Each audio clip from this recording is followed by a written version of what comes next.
Good morning, televiewers of My Media Prime Television. A happy National Day to you all out there. You on to The Brief, your favorite bilingual program dedicated to the review of striking headlines in the papers.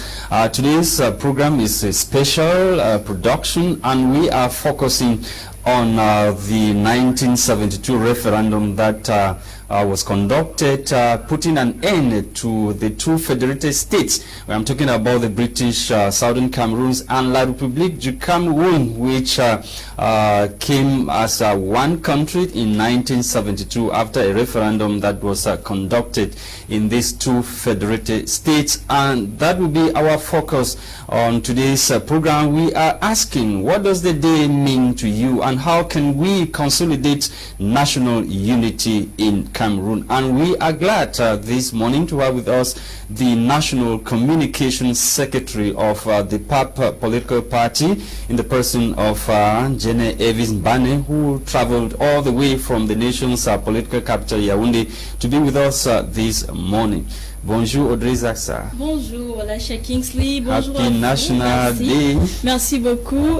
Bonne fête de l'unité nationale à tous, fidèles téléspectateurs. Et vous le savez, donc on est férié en raison de l'absence justement des papiers. On va se focaliser, n'est-ce pas, sur cette fête, la 49e édition de la fête de l'unité nationale, célébrée ce jour sous le thème Armée et Nation, ensemble pour relever les défis de la sécurité sanitaire, préserver la paix et la consolidation du Cameroun. C'est donc le thème cette année, et justement, comme Lasha le disait tantôt, on va en parler. Mais avant toute chose, il est important de relever, n'est-ce pas, que en raison de la crise sanitaire, cette fête, comme les autres fêtes, il n'y aura pas de parade, justement.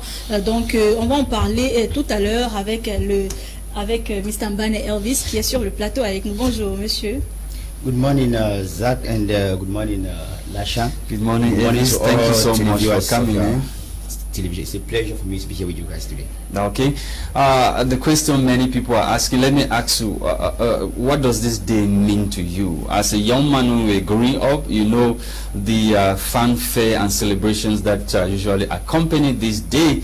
And I'm sure you must be wondering now, probably regretting or probably why you had to be celebrating the day, because you've grown up and there are certain things, and we're talking off camera, you're trying to talk about certain history or a part of our history that have been hidden from the young generation, reasons why we are having the stalemate and multiple crises in the nation today. Well, Mr. Lasha, like you rightly said, when we were growing, we celebrated the day with so much enthusiasm and euphoria. But not until some of us, let me say some, because maybe not everybody has become conscious of it, but not until some of us became conscious of the fact that the day in itself was a farce. And so when we talk about the celebration of this day as a national unity, to me, I think it's a day that rather brings pain. It brings pain to the heart to those Cameroonians who know their history and who actually understand how this so-called 20th of May, which they term the National Unity Day, how it came about. I think it brings nothing but pain to the hearts of Cameroonians who know the history. So what does the day mean to you? What does the day mean to you? And that's just what I'm saying, that as a person, I think that the day to me, it recalls the day when I would say when the Southern Cameroonians were totally relegated to the background as far as the unity in this country is concerned. That's why I say it brings nothing but pain. And of course, I want to think, even on your screens, as you can see, the technicians showing us a flag there with 2 stars. I want to think that for those who know the history of this country, you will understand why the flag initially had 2 stars, and then we will start questioning where the other star went to for us to have just one today. And you understand, Mr. Lasha, that when we talk about this day, you know, 1972, like I've said, it was like, to me, a fast forwarding of the assimilation process in this country to wipe out the British Southern Cameroon and their culture. But it's a referendum that was supervised by the United Nations and to carry out.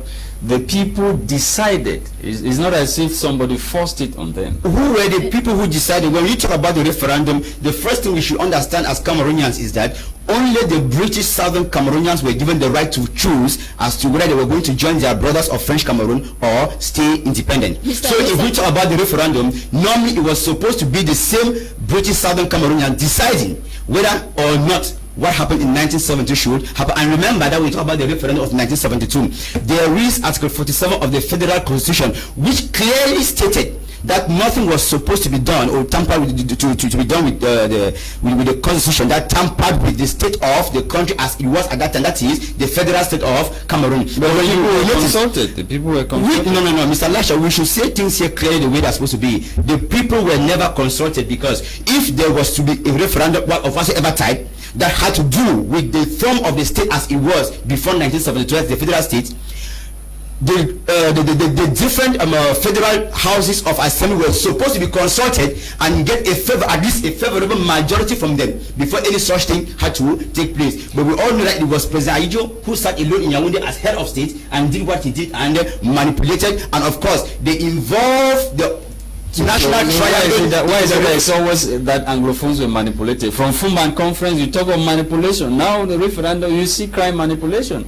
You are talking and citing the Fumban conference, which I personally do not even think was ever anything constitutional or anything quite legal, because in reality when you talk about the Fumban conference, to me it was still another political ploy, given that it has not been quite binding, if I put it that way. It was just a gentleman's agreement where one party even was still manipulated, because remember that when they went to Fumban, normally it was supposed to be the Fumban conference was just a first of a series of international meetings that were supposed to hold. So who is to blame? The party that is weak, the party that has always been manipulated? No party here. I don't know which party you want to describe here as a weak party. I don't know which one. The one being manipulated always. Good. If that's the one you choose to refer to as a local party. What I will say here is this. Before you ask a question, Audrey, what I will say is this: what happened in Fumban? We had people who represented the British Southern Cameroonians, and I want to think as humans they had their weaknesses. They might have made certain mistakes, which we can correct, and we are going to correct. We shall not allow the mistakes continue to foster themselves because there was an error in Fumban, and so we think that we should hang on that error to let the country continue on its first background. Okay. Pour la population, pour la jeunesse qui nous regarde aujourd'hui, j'ai envie qu'on ait un petit bref sur l'histoire même de ce que représente ce jour. I don't know if you should answer in French or in English. Même en anglais. Okay. What I will simply say is that the Republic of Cameroon, what we commonly call the Republic of Cameroon, they had their independence 1st January 1960. And that the British Southern Cameroonians had theirs 1st October 1961. During their independence, there were conditions given to them. If they would want to attain independence by joining their brothers of French Cameroon or by being independent. Are we together? Yeah. Good. Or by joining Nigeria. But now, the problem is that after accepting to join their brothers of French Cameroon, it is because they came in good faith.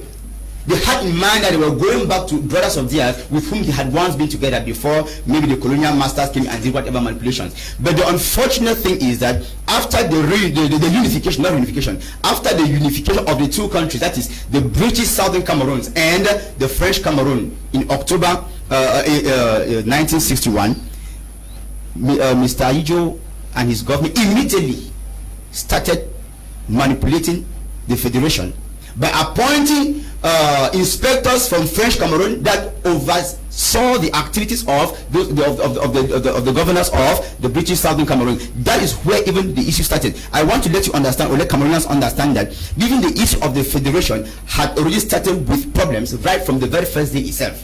You see.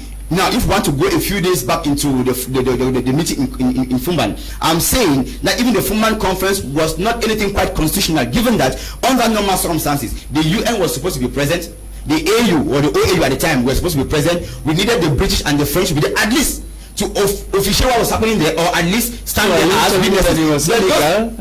That is why I started by saying, Mr. Lasha Kingsley, that what happened in Fumban, that conference, was just supposed to be the first of a series of international conference or meetings between the two countries for them to eventually get to something. But when the British Southern Cameroonians got there, what they missed was that French Cameroon had already adjusted their constitution and then submitted it. When you say two countries, are you telling me that the today Northwest Southwest region or former British Southern Cameroon had been a country?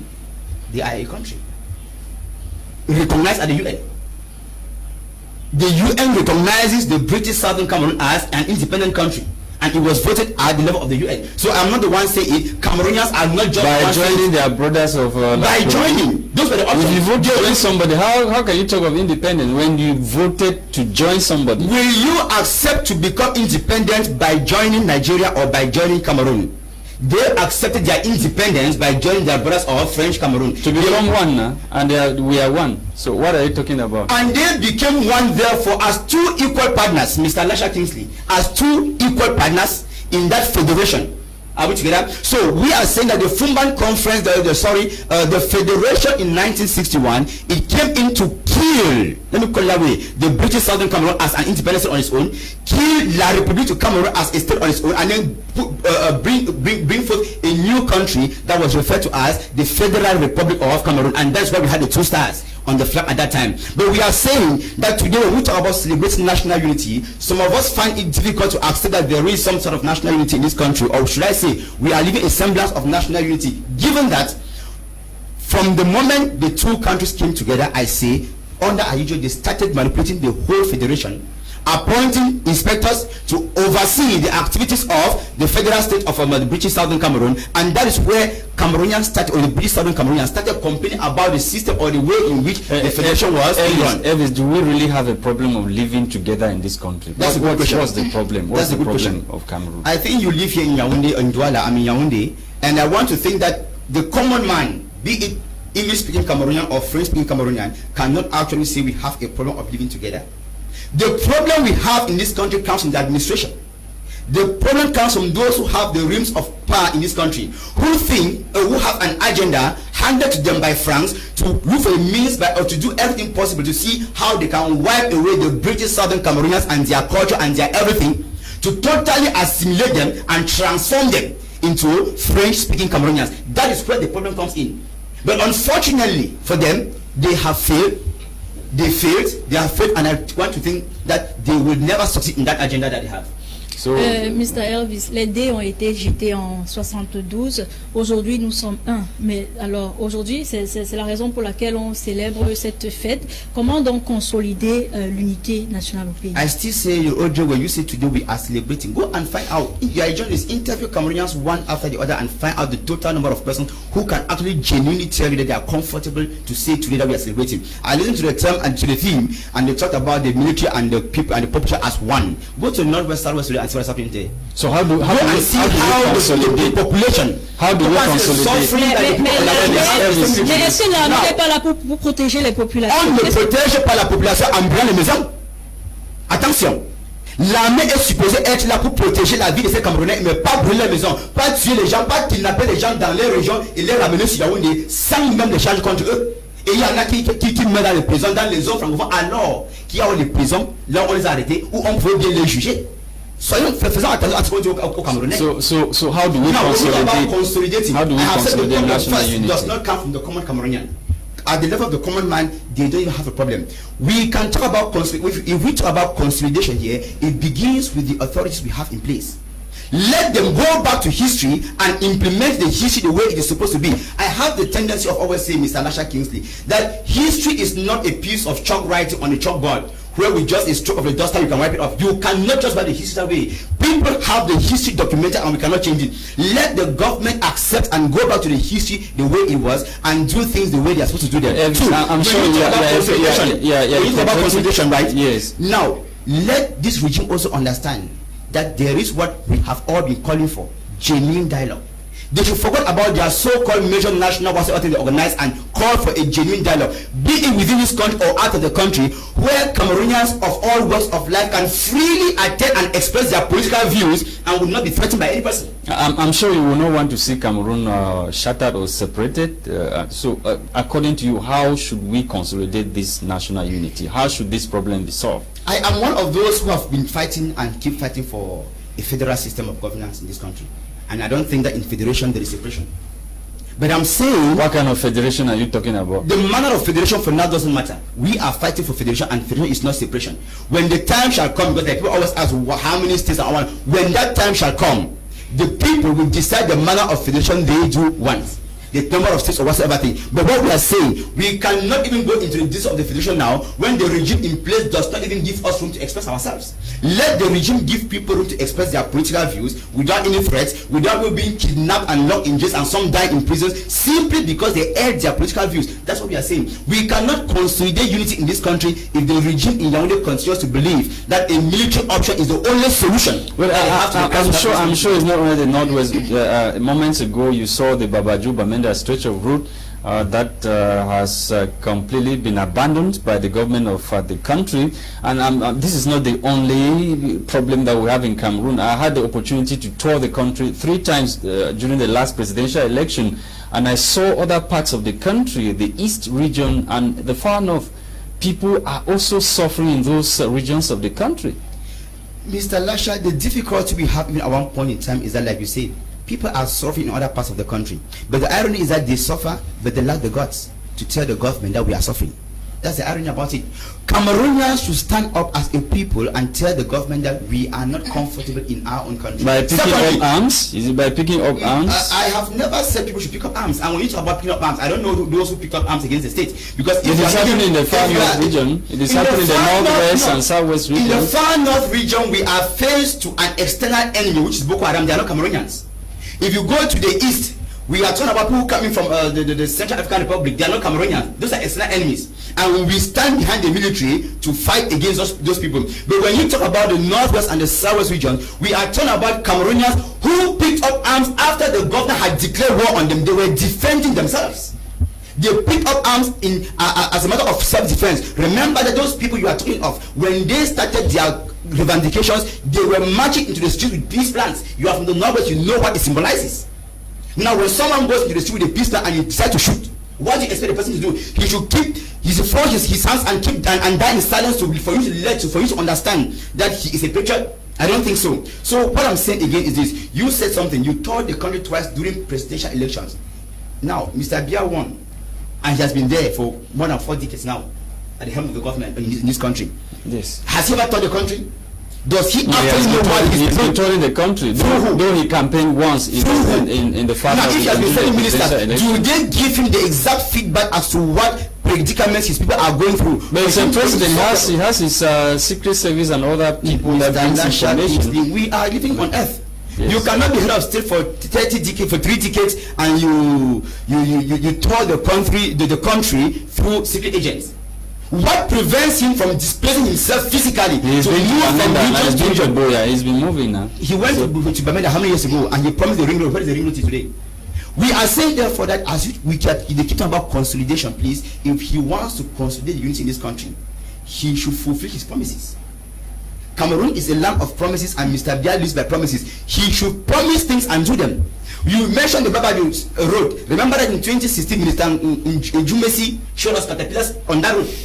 2016. Till today, not even a wheelbarrow is found anywhere along that road. Not even a 1 meter of that road has been. But the people who have picked up arms, they are the ones who have burned caterpillars. Is Babaju in the northwest? They don't want. Is Babaju in the northwest, Mr. Lasha Kingsley? Let them therefore at least mend that stretch of road up to Matazem and then end there to give us the impression that those with arms are the ones preventing them from entering. But when you talk about Babaju, do they also attack them in Babaju? That's a neighboring village to the northwest region. Okay, then when you were mentioning the north and the east, for instance, do we also have separatists there?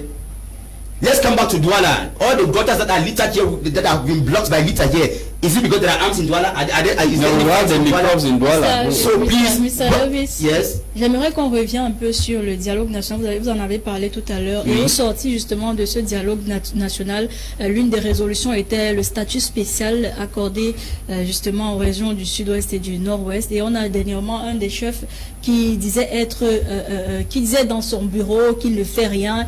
Il ne sait pas exactement. Bako? Yes, I'm talking about Bako. Oui, il ne sait pas exactement c'est quoi son rôle. En fait, il a envie de faire quelque chose, il a envie de travailler, mais il ne sait pas. He's idle in his office. There are no resources, nothing for him. Quand il se plaint aujourd'hui qu'il est dans son bureau, il ne fait rien, il ne sait pas quoi faire. Avant d'accepter aller là-bas, il pensait qu'il allait faire quoi? Quand on parle d'un statut spécial pour les régions anglophones, ce statut spécial était donné par qui? Au nom de qui? It was the Anglophone themselves now. No, Who listen, decided in Yaoundé. These are I was there now, Elvis. I was there at the major national dialogue. They decided, the Anglophone decided. Who, please? The Anglophone, the representatives, those who were there. A journalist is to inform the people rightly. Please, we should not give people erroneous information. When you say Ngolé Philippe was there. Please, Mr. Lasha, very important you do not commission. side to Cameroonians, Anglophones who are of the regime, supporting the regime as representatives of Anglophones. Attends, ce que vous êtes en train de dire, c'est que les anglophones ne sont pas unis. Par rapport à quoi? Parce que s'il y en a qui étaient présents et qui ont justement voté cette loi, Je suis en train de dire ceci, Madame Audrey. Qu'est-ce qui a provoqué ce dialogue national, la crise dans les régions anglophones? Qui sont les personnes qui mènent ou bien qui sponsorisent même cette crise-là? Ils ne sont pas au pays. Okay. Quand vous venez au pays organiser un dialogue entre vous, most of them did not come. You invited people with some of them on your list as terrorists for arrest with this regime, and you think that they will leave Europe and come to Cameroon and go back safely? Do you know that at the time they were inviting them, some of their names were on the list as terrorists for arrest? What guarantee was given to them that if they come to this country, they will go back safely? Now I know of people who are even federalists who came to Cameroon, attended the conference, and went back disappointed.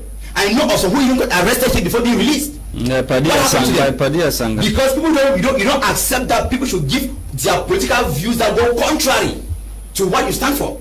That is what we are saying. That is not how we are going to consolidate peace in this country. Mais alors moi ma question, je reviens avec ma question. Ceux qui ont donc accepté ça, est-ce qu'ils étaient sous menace? Est-ce qu'on les avait pointé les Je suis en train de dire ceci, Madame Audrey. Parmi ceux qui sont même venus, n'est-ce pas? Je dis bien, il y en a ceux qui ont exprimé leur frustration après ce dialogue. Pourquoi? Je suis peut-être expert en médecine. J'arrive au dialogue, je suis supposé travailler là où les médecins sont. On m'envoie travailler sur quelque chose sur la sécurité. En quoi est-ce que je veux servir là-bas? Voilà la première chose. De deux, ceux qui ont accepté le statut spécial ont dit que parmi eux, il y avait des anglophones. Ces anglophones n'étaient pas mandatés par des anglophones pour les représenter. Et je dis bien, c'était des personnes du système qui acceptaient ce qu'ils ont accepté parce que ça allait les favoriser au sein de ce système. Ils n'étaient pas là mandatés par les anglophones. S'il fallait à tout prix qu'ils soient mandatés, il y avait d'abord ce que le feu cardinal a voulu organiser. The Anglophone General Conference. Why did the government stop it? Anglophones were supposed to meet. The government did not stop their problems, the government did not stop. The government was dedicated people that go now to the dialogue and tell them that these are our grievances. And of course, we know that the AACs in the 90s that held twice enumerated all Anglophone problems, and they were submitted to this government more than 20-30 years after. What has government done to these things? Nothing. So what I'm saying is this: we should not be a government that does not work, and then when things go wrong, we come out with cosmetic ideas that do not serve any purpose and want to give the international community the impression that we are doing something. The government has never done anything. They have never organized any dialogue. It was an agreement amongst them. So where do we go from here, Elvis? We have 30 seconds to end the program. Where do we go from here? The government should understand. When I say government, I mean the regime. Yes. This regime should understand that there is need for a genuine dialogue. What they did was theirs. Maybe I would say it was a consultation amongst them. They should now organize one where all Cameroonians will come on board and be able to talk. And when I say one, it may likely not even take place within this country, because those who are out there in Europe, some of them would like to be there and share their views, but they don't trust. But the important is that Cameroon should be united. Cameroon should peace How then will Cameroon be is taking united? place in a mass. How then will there be peace? Yes. If the government has opted for nothing but a military option. That's what we are saying.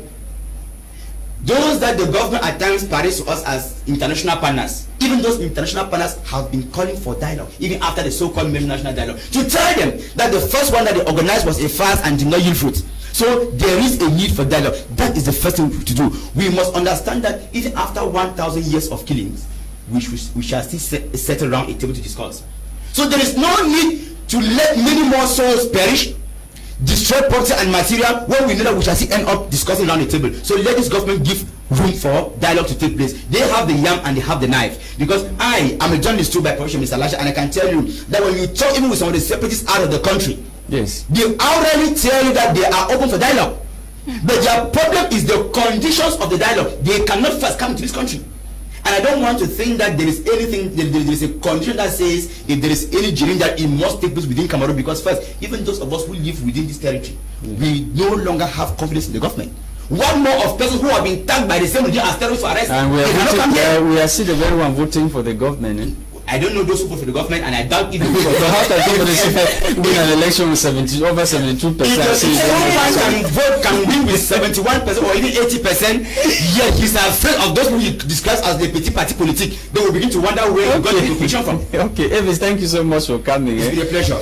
We always want to have you on set, coming all the way from Yaoundé. I hope you have a safe journey back Yaoundé. We pray so. Audrey, we've come to the end of the program. Oui, c'est la fin de cette émission. Madame, Messieurs, merci d'avoir été des nôtres. Thank you for watching televiewers. The program was produced by Christain Tebong. For presentation, we've been Audrey, Zatsa, and myself, Lasha Kingsley. See you tomorrow for yet another edition of What the Papers Must Have Said. Bye-bye.